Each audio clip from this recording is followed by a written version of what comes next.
Good Yontif. I am so thankful to be gathered tonight as a full community for Kol Nidre, the first time in almost 3 years. We are so fortunate to have congregants participating again in our worship through singing, through readings, and through blessing the beautiful words of God. However, this evening, I will speak about a topic that I wish was no longer an issue today: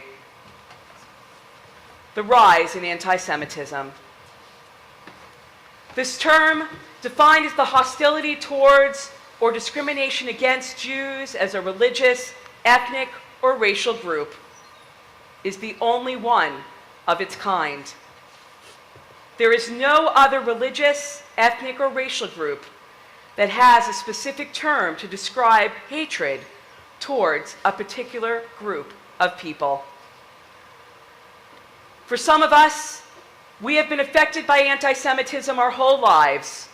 On the playground, when you were told that you were responsible for killing Jesus. In college, when you were denied a bid to join a sorority or a fraternity just because you were Jewish. As an adult, attending a function with your peers and hearing a joke with someone Jewish as the punchline. For others of us, the rise of anti-Semitism seems to have come out of nowhere. Nevertheless, it is our people's reality. Just this past week, a male colleague of mine told the following story on Facebook. The other day, I was at Macy's at the mall. I purchased a pair of shoes. I do wear my kippah or yarmulke most of the time. I went to the checkout with my star money, which you can earn by using your store credit card. The cashier stated that I also had a 25% off coupon available and asked if I wanted to use that as well. I said, sure. It's always good to save money. To that she replied, you really are truly Jewish. And then, realizing what she said, replied, only kidding. As we remember the horrors of anti-Semitism can create, we should ask ourselves, what is the state of anti-Semitism in the United States today, and how should we respond? Historian and appointee to the U.S. Envoy to Monitor and Combat Anti-Semitism, Dr. Deborah Lipstadt discusses at length in her book, Anti-Semitism Here and Now, why anti-Semitism exists. First, there is an irrational prejudice against all Jews. The template for anti-Semitism, she says, often includes the following elements: something about Jews and money, viewing Jews as wealthy or overly interested in having money, Jews as smart and conniving, and Jews having the ability to do harm without being detected. Anti-Semitism has plagued us for centuries. For those who attended our 5-part series, The Story of the Jews, we have seen how the characteristics described above have led to the prejudicial treatment of our people.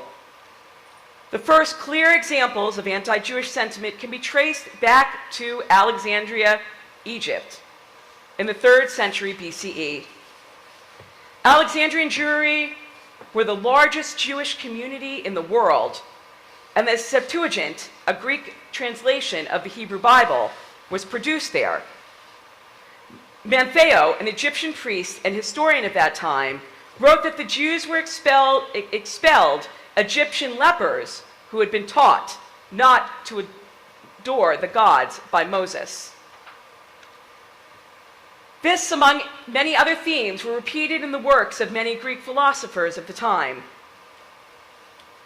We are all too familiar with the story of Hanukkah, where King Antiochus' army desecrated the temple in Jerusalem and forbid all, stating that Jews used the blood of Christian children to make matzah for Passover.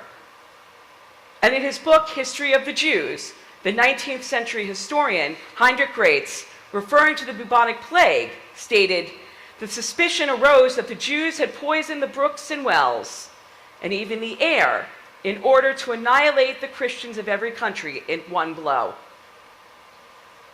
We have been forced to wear distinctive patches on our clothes, pay special Jewish taxes. We were forbidden to own property or run a business, and required to live cordoned off in ghettos. We were expelled from the lands of Europe and Africa numerous times in the past 2,000 years, murdered by the thousands solely because our beliefs differed from others. Even in the 21st century, we are not spared from anti-Semitism.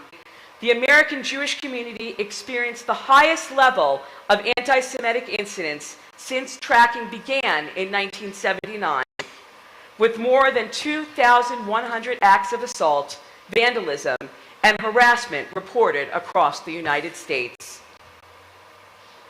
The report found that the total number of anti-Semitic incidents in 2019 increased 12% over the previous year, with a disturbing 56% increase in assaults. The audit found that there were, on average, as many as 6 anti-Semitic incidents in the U.S. for each day in the calendar year. The ADL has already had over 1,394 listed reports in 2022.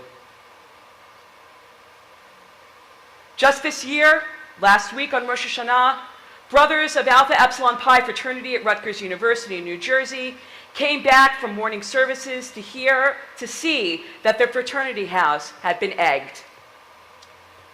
To remember the tragedy that befell our country on 9/11, on that day in Saugus, Massachusetts, a group of individuals displayed a banner on a freeway overpass that read, "Jews did 9/11." On August 20th of this year in Brooklyn, a group of teenagers sprayed an Orthodox Jewish man with a fire extinguisher and hit him with it in the face. And in Colleyville, Texas, my dear friend and colleague, Rabbi Charlie Citron Walker, was held hostage with his congregants by a terrorist who thought Jews had a direct line to the president and could free a prisoner. We are certainly not immune to anti-Semitism here in Louisiana. A Jewish middle school child in Lafayette was told by a classmate to go back to the ovens when she complained that she was cold. Last year, some of you may remember, we received a phone call from an individual seeking to discuss the Israeli-Palestinian conflict. The phone call took a turn when the caller called Jews Nazis because of Israel's actions. And would you ever have thought that our synagogue would have to hire an off-duty police officer during times of gathering for worship to protect our members from those who may harm us? We comprise just 2% of the population of the United States, but over 60% of religious-based hate crimes are committed against us. Communism, the COVID-19 pandemic, and any number of other conflicts and current events. This past October, the 2021 state of anti-Semitism in America is a problem. However, that number drops to 60% among the general public. Notably, 21% of the general public believes anti-Semitism is not much a problem in the United States. And there is a far greater contrast between American Jews and the US general public when it comes to the question of whether anti-Semitism is getting worse in America. While 82% of American Jews believe anti-Semitism has increased in the past 5 years, only half of the general public agree. 1 in every 4 American Jews has been a victim of anti-Semitism over the past year. 17% of American Jews have said they have been targets of anti-Semitism online or on social media. And 3% have said they have been the victims of anti-Semitic. American Jews have changed their behavior, limited their activities, and concealed their Jewishness due to the concerns about anti-Semitism. 4 out of 10 American Jews say they have avoided posting content online that would reveal their Jewishness or their views on Jewish issues. 1 in 5 have refrained from publicly wearing, carrying, or displaying items that might enable others to identify them as Jewish or something Jewish. How many of you have put your Star of David back in its jewelry box? Incorporate Holocaust studies into the curriculum of the public schools by contacting our state superintendent, Dr. Cade Brumley. The course that I teach to 8th grade Kehillah High students is just not enough. It deals with anti-Semitism and hate crimes. H.R. 3515, Preventing Anti-Semitic Hate Crimes Act, is sitting in the Judiciary Committee right now. Let's use our power as Jewish citizens of the United States to encourage it to reach the House floor. I will do my part this year by inviting clergy and leaders of other religious organizations to the temple to discuss ways people of different faiths can join forces to combat anti-Semitism and racism. Now, this part is going to be difficult. I want you to promise to speak out against anti-Semitic jokes and slurs. Statements like, "I was Jewed down," or "she is such a Jap," words like shyster and heeb are unacceptable in conversation. Jewish comedians like Jerry Seinfeld, the late Joan Rivers, and Mel Brooks have made their living by telling self-deprecating jokes. Comedienne Caroline Hirsch incorporates her Judaism into her comedy acts, but she draws the line at acts that shed a negative light on Judaism.